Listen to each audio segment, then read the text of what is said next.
Hi, everyone. Welcome to the third COPI Cafe. You're here with Rob and Josh, and today we have a special guest. We'll also later on in the episode be revealing another leak. It's a little leak this time, but we're going to try to make that a practice where we always share with you guys a leak of some sort of something that's going on within Cornucopias. So we're glad you're here listening. Rob, what are you drinking today? Yeah, so today, hello everyone, I am drinking apple and mango juice Slow from down, buddy. Don't Tesco. drive. You're not driving, are you? Apple and mango. All Well, right. I've what got did I a use? I've got a Waterloo, which is a sparkling Oh, what? water, peach flavored. Actually, a friend of mine did the design for this brand. He got he got an equity deal with them. It's kind of cool. I can't see it here, But a yeah, little bit overexposed. it's yeah, it didn't show up well. It's a great little flavored sparkling water, kind of like a LaCroix or something like. I don't know if you guys have that in UK. Probably. We don't have to go into it any further. So what are we talking about this week? Let's dig in a little bit into the technology for the OG sale that we're doing. So we've got a giveaway for the OG group, the Old Guard, some of our early community members, and that's going to be a community that we grow over time, where we allow our community through their passion for our project to eventually work their way into the OG group. But we are doing this offering very, very soon. We've been building the tech for it and the marketplace for it all week. We've been doing a lot of testing. That's going really well. How are you feeling about it? Yeah, really, really good. I mean, our second free NFT. I mean, this is limited, obviously, to the OG Right. whitelist. But yeah, we get a bit of a habit of that of giving away these. During testing, we seem to have a comedy moment where, as well as doing a test OG Sprinter, we managed to do a test Bubblejett printer. Yeah. So that threw me That's off because quite I good. wasn't expecting that. But I think somebody minted a Bubblejett printer. So That's there, correct. there And the you go. platform is working incredibly well. Yeah. And it's got tons of bells and whistles and good stuff, exactly what we need at the bare minimum, but all of what we need to execute on a sale that's separated by permissions and roles associated with Discord, which is great. I will emphasize to everybody, this is very important. We're not adding anybody new into the OG group between now and the end of this. So sorry, don't try. However, we are going to do this every year for the OG group. It will be an annual thing. It will be limited to that. And that's just a way, it's one of the incentives. We're also looking at creating a second tier of OG group, because here's the way that we see community. And I've mentioned this before on previous COPI Cafe, but our community is incredibly powerful, and we love it. We want to create a positive culture. We also want to incentivize people to be as informed as possible on what's going on with Cornucopias, so that we have a community of people that are able to help each other along.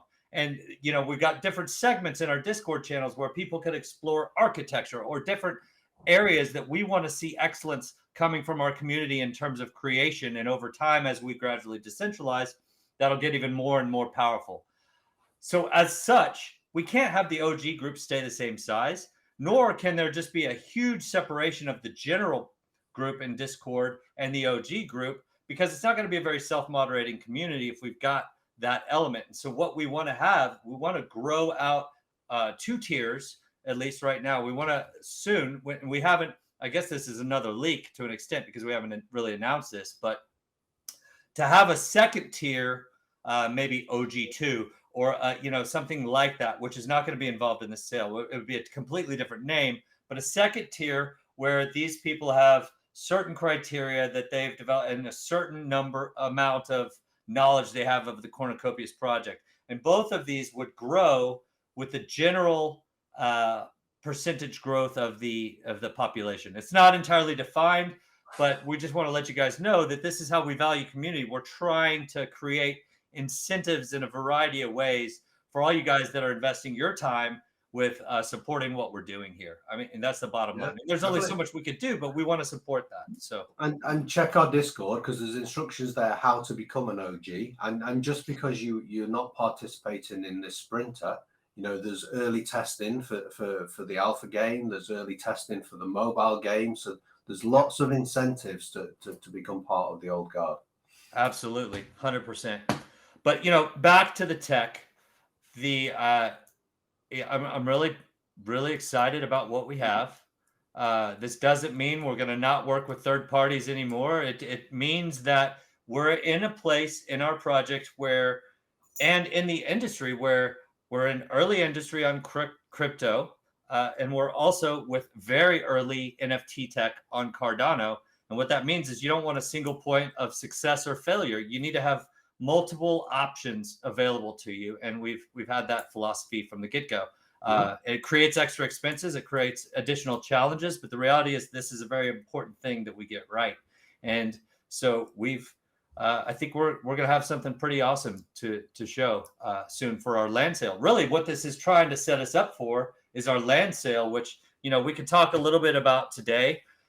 Overall, we're not announcing a date yet, but there are a lot of challenges and limitations to what you can do within existing technology on Unreal Engine or anything else. And there's even more challenges when you're working with a level of imagery, with the poly count, and with the quality of imagery that we're working with in terms of performance and all of that. And we're coming up with some pretty amazing solutions. I think, and our team is really innovating in terms of how we're crafting that. But we're working on utility for the land. So tell us a little bit about, utility and revenue that's possible. And by the way, everyone watching, this is not a final announcement. We are crafting. We're in the process right now, the whole team, of iterating on how do we make this land a really fun and exciting element and a value add to have a piece of it. So Rob, what are your thoughts on that? Yeah, I mean, well, so this week Unreal Engine 5 that came out. So some of our devs have been digging deep into the release version, and lots of thoughts of how to optimize our artwork against nanites. So that's really important. But in terms of land, I mean, yeah, we've now decided to move away from the original model that we actually put in our original white paper of 40 villages and 36 houses within each village, because we've now come up with this much better plan of districts. So we'll have districts instead of villages. So when you go into one of the zones, instead of having one big landmass, we will now have multiple land masses within the same one, but different districts. And each of these different districts will have different utility within themselves. So one of them will be concentrated on mining, one of them will be concentrated on fishing. So that will be the first release, this entire zone with districts within those zones. So that is definitely an announcement that is new and not in our current, and a move away from our original whitelist. But we only knew then what we didn't know now. We've done lots more testing, so we can introduce this much bigger world now in each of these zones. So I mean, that's going to be absolutely huge for us, and we go into that a little bit in the Wikipedia. Let me just let my dog out because yeah, it's kind of live, even though it's was that Buddy? Yeah, Buddy. You can smell tea. Unlike last week. Frisco gets sad when we do COPI Cafe because I kick him out of the office. Yeah. But he's not usually here. I mean, last week it was midnight. Now it's only about 6 in the evening, so it's tea time. So, he can smell the sausages. That's what's going on there. Got it. Yeah. So back to the land. But in terms of land, so we'll have these districts, and these districts themselves will have.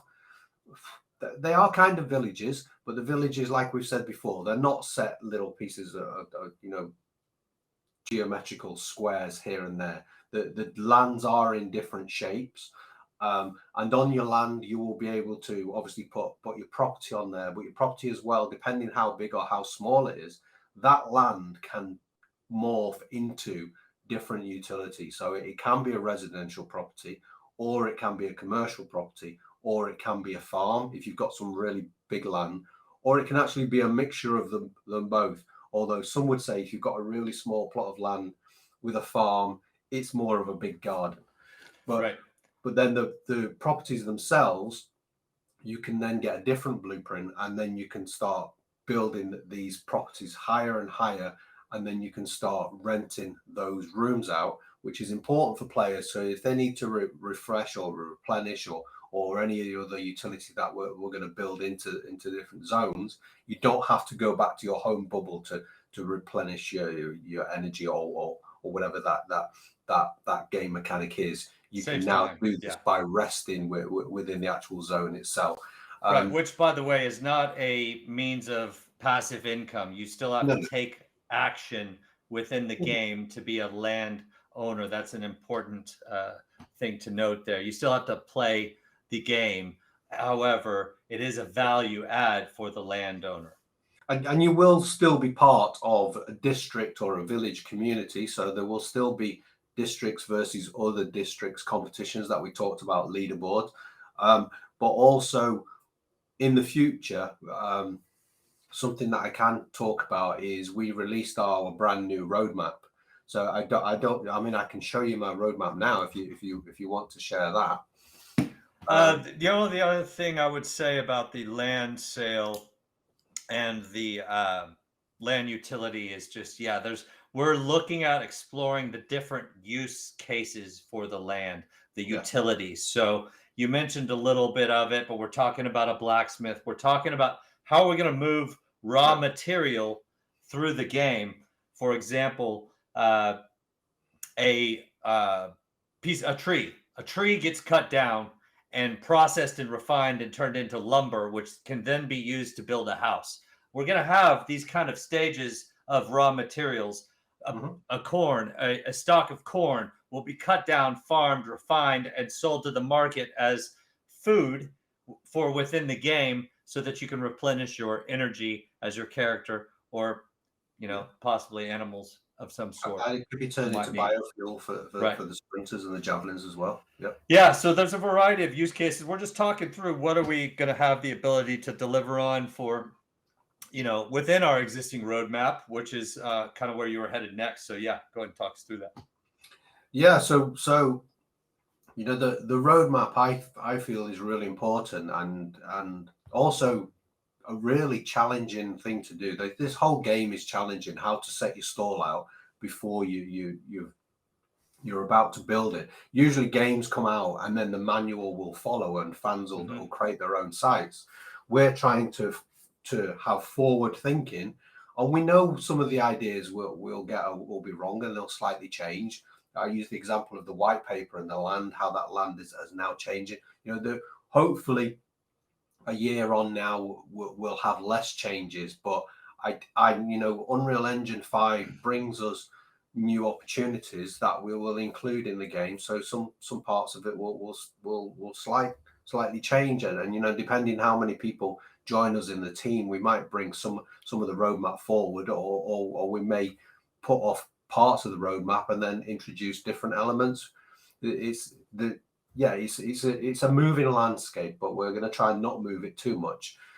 And so if you share the screen now on the roadmap, we actually released a 5-year roadmap, which is, talk about setting your stall out is a little bit crazy. Maybe it should have been a 3-year. Let's just talk us through 2022. Yeah. So let's come to where we are at the moment. We've already had the first quarter. So we've had the sprinter and the javelin sale. We released COPI Watch. We launched our token on Cardano now. So it's doing well there on MinSwap, and it is a different price on Cardano than it is on Binance. But we are working really, really hard. We'll have a bridge as soon as we can. That's a dependent variable. So, and when that bridge comes out, those prices, they will equalize. So it'll be the same price on the Binance Smart Chain as on Cardano. And we've started testing of obviously our new marketplace with the Bubblejett Sprinter. So pretty soon we're working on a merchandise shop, and we're working on this Wikipedia, which I'm hoping is going to be released really. It's almost imminent, ready to come out, and that will bring so much for so much information about Cornucopias. That's coming out. I don't know why I'm looking at that screen. I should be looking at everybody at home, really. Yeah, and then the marketplace. Then we have the land that's coming out. We have the domes. We have host to earn, which is hosted nodes. We've got 2 types of those. Those will be explained in the Wikipedia, and we'll go into detail again of those in the future. We have the desktop launcher, which I did a lot of planning with that launcher today, and that's now going to get turned into an entire sprint on its own, and you know that is so powerful. And then we have some pets that are coming up, which I think was a bit of a surprise for some people within Discord, but yeah, those little pets are going to be pretty amazing. And then we have Q3, Q4, and then we have 23 all the way up to 27. So at the moment, if you want to see this roadmap, the best place to view it is either going to Discord, and there's a roadmap channel, or on our main website, cornucopias.io. It's right there on the homepage if you just scroll down. Yeah, take a look. Keep up with what we're doing our best to organize and deliver on promises. The reality is you always run into complications and challenges, etc. And so the challenge on our end as company leadership is to come up with a plan that is aggressive and also achievable, and that stretches us and puts us into a challenge. So you want big goals, but you also want to be able to achieve them. And so there's a balance there. And you have to keep the wisdom in mind of the fact that everything always takes longer than you want it to. That's like a law of some sort. But that brings us to a very exciting special guest we have. It's our first team member that we get to have on the show. His name is Jake, and I'm going to welcome him in right now. Jake. What's up? What's up, man? What are you drinking right now? Yeah, I'm drinking it's a cold cup of lemon and ginger tea. I mean, it was hot when I poured it, but it's gone cold now. It's still nice though. Lemon and ginger tea. How very British of you, Jake. Yeah, well, it's good for the soul, drinking lots of tea. Yeah, hearty. Okay. Yeah. Good. So tell us a little bit about your role at Cornucopias. What part are you playing? Well, yeah, I guess like the whole Cornucopias journey, it started in July. Started in July. Got took on as a game analyst. It basically just entailed me meeting Rob every single day, talking games, planning games, and talking about the vision for Cornucopias. Recently promoted to the product owner of the wiki, which I'm looking forward to discuss. Yeah, tell us about that. What's the goal? What are you trying to accomplish there? I guess the overall goal of the wiki, a lot of theory has gone behind it, and it's basically about like making complex ideas accessible to a wide audience. Look at Wikipedia itself. Like Wikipedia is usually the first place you go. If you've never heard of quantum mechanics or you want to learn about quantum mechanics, type in quantum mechanics, you go to Wikipedia. For people who've never heard of Cornucopias, you can go to the wiki. It's all about making information accessible. A lot of the ideas are complex, like let's say you've never heard of crypto, you've never heard of an NFT, you can go to the wiki, you can learn about it there. So that's the overall goal. Yeah, that's great. I mean, it's been a huge project. I know Rob's invested a lot of time on it, so yeah. I'm sure he has some questions for you too, and you guys have done an excellent job.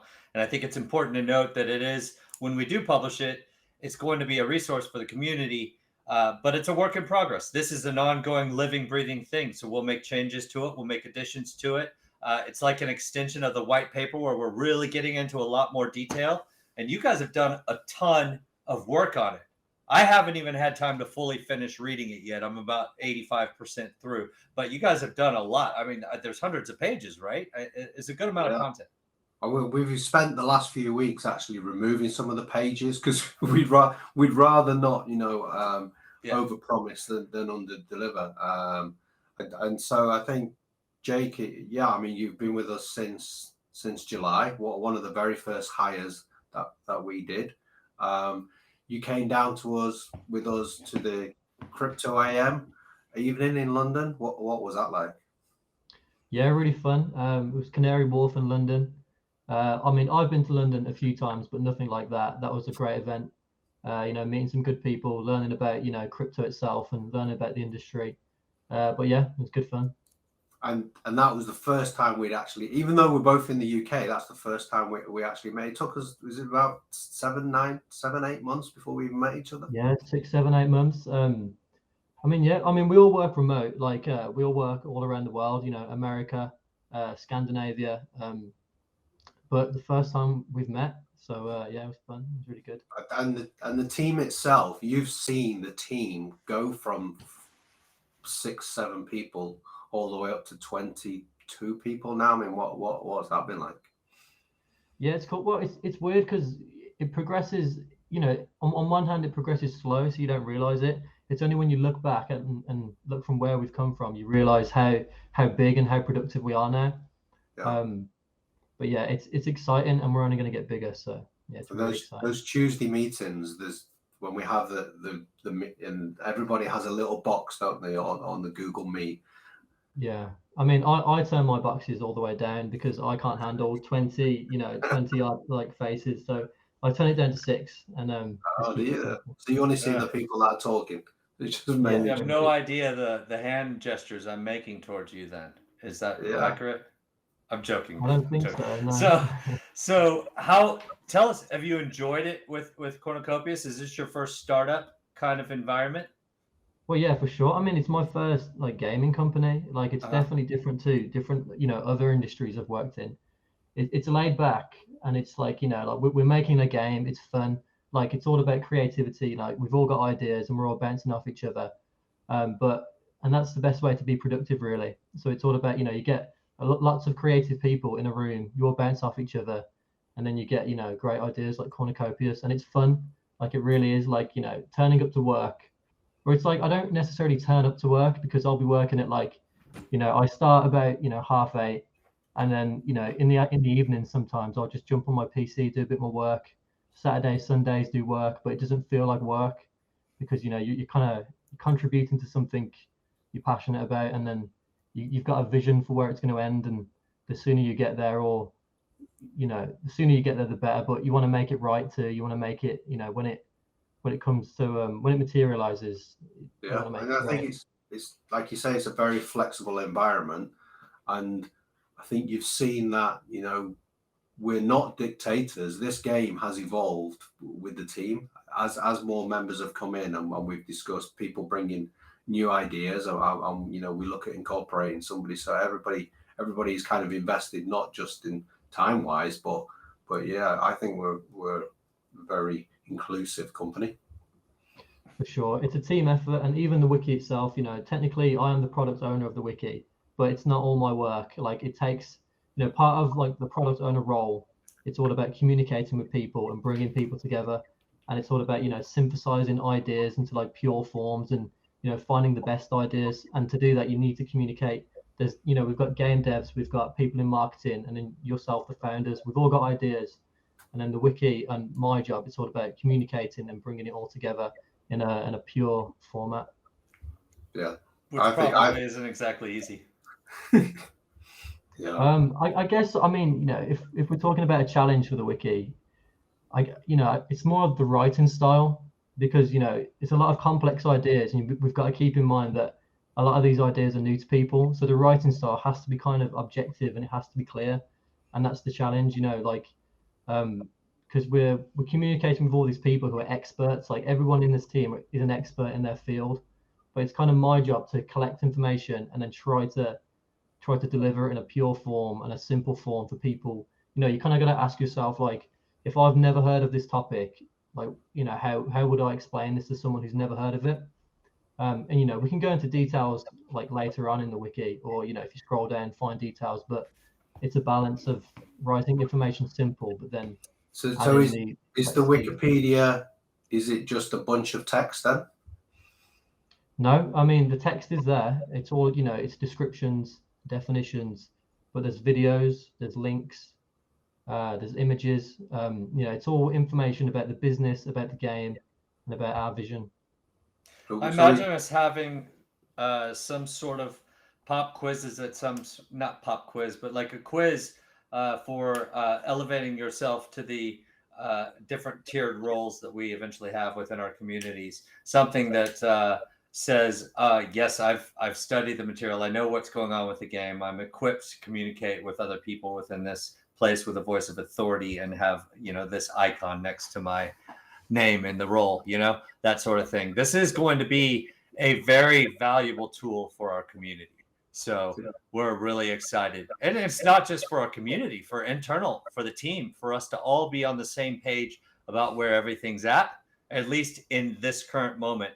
And again, I'll just reiterate that we are allowing ourselves flexibility to change where this goes. This is not okay, if we publish this, everything's going to happen exactly that way. It's important to us as a startup to allow flexibility because, like you said, there's a lot of people, there's a lot of ideas. Somebody might have a better idea and we go, oh, absolutely have to implement that, which means we have to remove this or whatever. And so we have to allow some flexibility, but this is a guiding document. It's a work in progress and it's pretty exciting. It's going to be fun for people to read. So we're really thankful for all the work you're putting into it. And I think it's important to say that the Wikipedia will change probably weekly. It's going to be a work in progress as we release new videos and new content. I suppose, Jake, people that have been following our project, for the last 6-7 months, is there anything new in the Wikipedia that they don't already know about? Well, it's hard to say, because when you're inside the box, working internally, we kind of, we're working so fast and we take this information for granted. I guess if I had to say new things, it'll be gameplay mechanic features. We've been working hard to nail down the best gameplay mechanics. It's a direction for the game which aligns with a true metaverse game. It's a true metaverse experience. And then the writing will do the talking. So when people read the wiki, they can read all about it there. But basically, I guess, gameplay mechanics, it's a true metaverse game. And my favorite section, I don't know what your favorite section is, but is the NPC section, because there's a lot of early diagrams and videos of especially of Abigail and Joe. So I think that'll be really interesting to have a look at. Yeah, for sure. Yeah. There's also going to be, for a final footnote, things like even tokenomics, where we need to keep the community informed of our market cap, circulating supply, things that are happening that's going to be an area that we'll have updated on there as well, because there are dependent variables that are an issue for us. For example, we have to update CoinMarketCap and CoinGecko and all these other platforms with what's going on, and you don't know when they're going to make the changes. So the most accurate source of information eventually will be the wiki for that. We've already assigned a team member to update that element of the wiki. So that's another important part of it, Josh. The status updates. Julian. Status updates. That's going to be all in there. Yeah. So Jake referred to us having experts in their fields, and one of our team members, Julian, is organizing these sprints and helping. He's a project manager and he's a professional, and he's really helping our mobile game. He's helping our PC game. He's helping overall in marketing, in getting us into these sprints and organized and effectively using Asana and different things like that. So it's it's all about, for us, bringing in the people that are really good at what they do and sharing them. Are you wanting to share the screen? Well, I'm looking at some of the previous ones. So we've got the 25th of March. So we've got some others that we're building in there that are not there at the moment. But I suppose even the CopiCafe is in here. So there's some previous episodes of yourself. Yeah, and the overall essence of this is, and we've talked about it multiple times as a team. We're looking at, wow, we've got 22 people, but the community has no idea all the amazing things that we're working on. So part of CopiCafe is to bring more of that to you guys, introduce team members, things like that. Part of the COPI Wiki is to share with you a lot of the amazing things Jake is working on. Jake and Rob have been working on the mobile, all of that. So we have a ton of team members that are being incredibly productive. And we want to start sharing as much of that as we can with our community so you guys know what we're up to. So that's the essence of that. Jake, thank you very much for joining us for COPI Cafe. You've been our first guest. Is there any parting words you have for us? Yeah, it's been a pleasure. I've enjoyed it. Yeah. Cheers. Good. Where's the next place you're going on that map behind you right there? It's my girlfriend's birthday, 29th of April. So we're thinking, it's kind of funny. We were originally thinking Eastern Europe, but maybe not anymore. Yeah. We might settle for Scotland. So yeah. Oh, I'm jealous. You gonna play some golf or anything, or? I don't know. Well, we like history, so castles. Oh, cool. Yeah. And like mountains. Do some research on that Loch Ness monster. You know, that's perfect for the. Who knows? That could be foreshadowing some kind of creature in the future. You know? Yeah. Well, give us some heads up on that, so COPI Wiki doesn't get too far behind while you're gone. Just kidding, dude. Yeah, sure. I mean, but for real. Hey, thanks for joining us, Jake. Have a good rest of your day. Rob, we have one final announcement, and I believe that's kind of our closing remark. What is it that you want to leak? So, you know, we did mention before we were working on our merchandise shop. So, I mean, I can leak something physical. I mean, people have probably seen this before, but pretty soon you'll be able to, you know, purchase a cup. We'll start off slowly. We'll start off with a mug. I think we might have some stickers in there. No t-shirts yet? Is what? Sorry? No t-shirts yet? T-shirts? No, not yet. We're going to start off. We're going to start off simple. Yep. Good. See if there is a demand for it, because it's a lot of work, and at the moment we're all working on the game, so it's a little bit of a distraction. But we know that the community want to have something physical. So I mean, everybody likes a cup. They've been seeing mine now. I've got another one over here. While it is a little bit of a distraction, there is an element that's completely relevant to our game, which is that in this metaverse, we're creating a new reality. In the metaverse concept, one element of the metaverse concept would be, how do you bridge the digital with the physical world? And so this is one way that we're doing that as an initial experiment, and it will have incorporations with the game at some point too, potentially, where you can win a t-shirt or whatever it may be.